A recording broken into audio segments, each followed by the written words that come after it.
ಸಿದ್ದರಾಮಯ್ಯ ಅವರ ಕಾರಿನ ಮೇಲೆ ಟ್ರಾಫಿಕ್ ನಿಯಮ ಉಲ್ಲಂಘನೆ ಮಾಡಿರುವ 7 ಪ್ರಕರಣಗಳು ದಾಖಲಾಗಿದ್ದವು.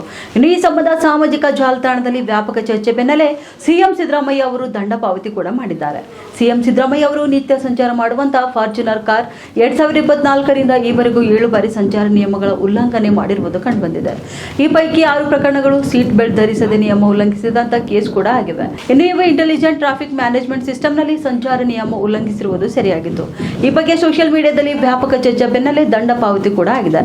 ಸದ್ಯ ವಿಚಾರ ನಿಯಮ ಉಲ್ಲಂಘಿಸಿದಂತ ವಾಹನ ಸವಾರಿಗೆ ರಾಜ್ಯ ಸರ್ಕಾರ %50 ದಂಡ ಪಾವತಿಯ ಆಫರ್ ನೀಡಿದ ಹಿನ್ನೆಲೆಯಲ್ಲಿ ಸವಾರರು ದಂಡವನ್ನು ಕಟ್ಟುತ್ತಿದ್ದಾರೆ. ಇದೇ ಆಫರ್ನಲ್ಲಿ ಸಿಎಂ ಸಿದ್ದರಾಮಯ್ಯ ಅವರ ಅಧಿಕಾರಿಗಳು ಕೂಡ ₹2,500 ದಂಡ ಪಾವತಿ ಮಾಡಿದ್ದಾರೆ. ಇನ್ನು ಇದರಿಂದ ಟ್ರಾಫಿಕ್ ನಿಯಮ ಉಲ್ಲಂಘನೆ ಕೇಸುಗಳು ಕ್ಲಿಯರ್ ಆಗಿವೆ.